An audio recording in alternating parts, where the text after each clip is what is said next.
Every decision you made today had a twin you didn't choose.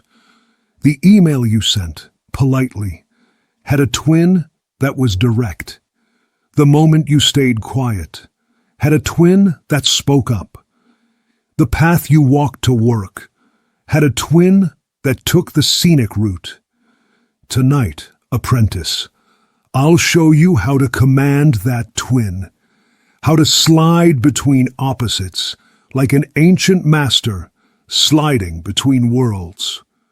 You see, there's a law the schools never taught you, one the Hermetic texts called the most practical of all universal principles, the Law of Polarity. And by the end of our time together, you'll have a simple switch technique that can flip any stuck situation in your life.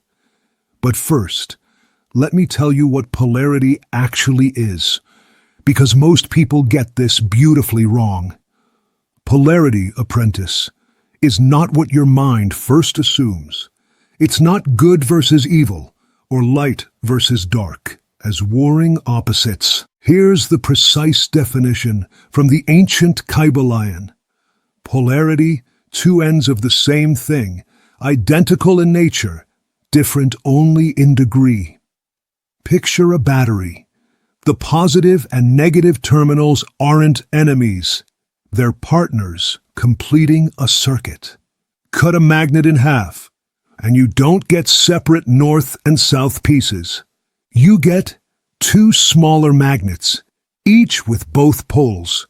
Temperature works the same way. Hot and cold aren't different things. They're different degrees of the same thing. Molecular motion. 0 degrees and 100 degrees are just coordinates on the same scale. Now this is where most spiritual teachings go sideways. They claim you need suffering to appreciate joy, or darkness to know light. Not quite, you stubborn wonder. What you need is contrast, reference points. And those can come from memory, imagination, or simple observation, not necessarily from personal pain. Think of Maat, the ancient Egyptian goddess of balance. She didn't hold suffering in one hand and joy in the other. She held a scale, measuring right proportion, not rigid symmetry. Shadow, as you've heard, is the absence of light. True, but here's what they don't tell you. Awareness of that absence guides the light exactly where it needs to go. Let me share a tale I've carried for decades. A traveler once came to a great gate, massive, ancient, locked tight. She needed to pass through, but the gatekeeper wouldn't budge. So she tried force, pushed, pounded, demanded entry. Nothing. She tried charm, sweet words, flattery, promises. The gate remained sealed.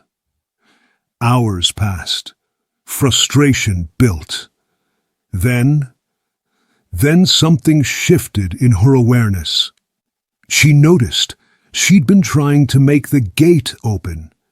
What if instead she tried to make herself small? She knelt, not in defeat, but in curiosity. "Guardian," she said softly, "I don't need this gate to open. I need to understand why it's closed." And in that moment, click, the massive gate became a simple door, and the door swung wide. You see, she'd found the polarity switch. Force had a twin, receptivity. Demanding had a twin, questioning. She didn't abandon her strength. She slid along the scale to access its opposite pole. This works in your world too. Job rejection, its twin might be opportunity scanning mode. Relationship conflict, its twin could be switching from defensive tone to curious tone. Creative block, its twin might be switching mediums entirely, from writing to walking, from thinking to doing. The circuit only flows, apprentice, when both poles touch the situation. Awareness of the opposite, plus a small action toward it. Here's your first tool, the Polarity Switch. You can use this tonight, or right now while you listen. Step 1. Name the scale. What's the continuum you're dealing with? Fear to courage? Chaos to order?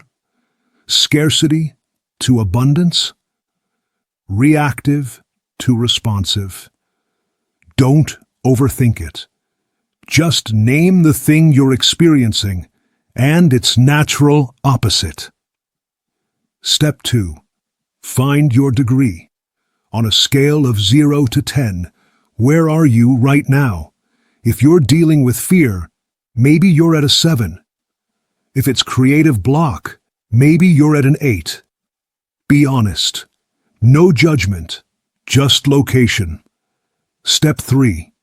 Micro shift 1 to 2 clicks. Here's where most people fail. They try to leap from 2 to 10, from terrified to fearless. The Law of Polarity says, slide gradually. If you're at fear level 7, aim for fear level 5. If you're at creative block level 8, aim for level 6. Small moves along the scale. Step 4. Create a counter gesture. This is the magic part. Do something, anything, that expresses the opposite pole for exactly 60 seconds. If you're stuck in analysis, make something with your hands. If you're scattered, organize one small drawer. If you're being too serious, smile at yourself in a mirror for a full minute. The behavior doesn't have to solve your problem. It just has to activate the other pole of the circuit. Step 5. Lock it in with breath and posture. Take 3 deep breaths in the posture of your target state. If you're moving from scattered to focused, sit up straight and breathe slowly. If you're moving from rigid to flexible, stretch your arms wide and breathe deeply. Your nervous system learns through the body, not the mind. Let me give you 3 quick examples. Work scenario. You're about to send a sharp email. Name the scale, reactive to responsive. You're at reactive level 8. Microshift to level 6. Counter gesture. Write the email in the opposite tone. Overly polite, even playful. Then find the middle ground and send that version. Social scenario. You're being too quiet at a gathering. Scale, withdrawn to engaged. You're at withdrawn level 7. Shift to level 5. Counter gesture. Ask one person one genuine question about something they're passionate about. Internal scenario. Your self-talk is harsh. Scale, critical to compassionate. You're at critical level 9. Shift to level 7. Counter gesture. Speak to yourself the way you'd speak to your best friend's child. Remember, apprentice, opposites aren't enemies. They're coordinates. The ancient Hermetic masters called this next technique transmutation, the art of transforming one emotional state into another by sliding along the scale of polarity. It's not about denying what you feel. It's about upgrading the degree. Here's a simple 90-second practice I call the heat slider. The heat slider breath. Sit comfortably. Close your eyes if you can. Take a deep breath and imagine your current emotional state as a temperature. Frustration might feel like hot, prickly heat. Sadness might feel like cold, heavy dampness. Anxiety might feel like quick, electric heat. Now, without changing the emotion itself, imagine adjusting the temperature just slightly. If it's hot and prickly, make it warm and flowing. If it's cold and heavy, make it cool and light. If it's quick, electric heat, make it steady, golden warmth. Breathe into this new temperature for 60 seconds. Let your body adjust to this new degree on the scale. Here's what happens. You're not forcing positivity over negativity. You're not pretending your frustration is actually joy. You're simply sliding the degree, finding a more workable place on the same scale. I once knew a woman who used this technique while cooking. She'd notice when she was preparing food in an anxious state, worried about the outcome, rushing through steps. She'd take 30 seconds to slide from anxious heat to focused warmth. Not only did her cooking improve, but everyone who ate her food felt more nourished. The ancients understood. Your state becomes part of what you create. Now, apprentice, let me address the questions I know are stirring in that curious mind of yours. But don't I need to experience pain to truly appreciate joy? Listen carefully. You need contrast or reference points, but those can come from memory, imagination, or observation, not necessarily from personal suffering. A master chef doesn't need to burn their tongue to create perfect temperature in a dish. They develop sensitivity to subtle differences through practice and attention. Balance seems impossible. Life is constantly changing. Exactly right, you clever thing. Mayat's scales weren't about rigid symmetry. They were about right proportion in each moment. Nature doesn't seek perfect balance. It seeks harmony. The key is responsiveness, not rigidity. If shadow is just absence of light, why do shadow work? Beautiful question. Because awareness of the absence guides the light exactly where it needs to go. When you understand what's missing, you can supply it precisely. Think of it this way. You don't work with shadows to make them into light. You work with shadows to understand where light wants to flow. These polarities don't seem mutually exclusive. Of course not. That's the whole point. Hot and cold are both temperature. Fear and courage are both responses to the unknown. They're different degrees of the same spectrum, not separate things fighting each other. The moment you stop seeing opposites as enemies and start seeing them as partners in a cosmic dance, everything changes. Here's your final tool, something you can do right now while you listen. I call it the decision split. Think of a choice you're facing. Any choice, big or small. Got it? Good. Now name the two poles of this decision. Maybe it's stay in the current job versus take a risk with something new, or speak up in that relationship versus keep the peace. Here's the crucial step. For each pole, identify two expressions. The healthy expression, the unhealthy exaggeration. Example, if your poles are security versus adventure, security's healthy expression might be creating stable foundations for growth. Security's unhealthy exaggeration might be paralysis disguised as prudence. Adventure's healthy expression might be conscious expansion with calculated risks. Adventure's unhealthy exaggeration might be reckless escape from responsibility.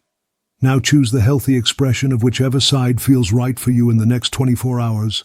Not the exaggeration, the healthy degree. This is what it means to pick a side, deliberately. You're not choosing blindly, you're choosing consciously, aware of both the power and the shadow of your choice. A circuit needs both poles, apprentice, and so does a good decision. Let's return to our traveler at the gate, shall we? The secret she discovered wasn't that force was wrong and receptivity was right. The secret was that she had access to both poles of her power, and wisdom meant knowing which degree to apply when. Every choice you make creates a twin in the quantum field, the path not taken, the word not spoken, the gesture not made. But here's what the ancient masters knew. Those twins aren't lost. They live in potential, waiting for the moment when you consciously slide along the scale to meet them. The law of polarity isn't about choosing sides in some cosmic war between opposites. It's about recognizing that you are the entire scale. You contain multitudes, as the poet said. Hot and cold, fast and slow, open and closed, speaking and listening, all degrees of your complete nature. Tonight, when you close your eyes, feel into the choices you made today. Sense their twins, not with regret, but with wonder. You are not half a person completing yourself with external opposites. You are a whole spectrum learning to play different notes of your song. The goddess Ma'at smiles when she sees this understanding dawn, not because you've achieved perfect balance, but because you've remembered your range. The family of light sends its blessing. May you slide gracefully between all the degrees of who you are. So tell me, wise apprentice, which side are you choosing for the next 24 hours? And more importantly, what tiny action will prove it? Share in the comments below. Not the big dramatic gesture, but the small deliberate step that demonstrates you've accessed a new degree on your scale of possibilities. We have 2 more laws remaining in this ancient series, secrets that will complete your understanding of how this reality truly operates. If this resonates with the seeker in you, honor that pull and subscribe. The final pieces are illuminating. Until we meet again in the space between spaces, remember, slide the degree, don't fight the thing. Go well, apprentice. The spectrum of you is magnificent.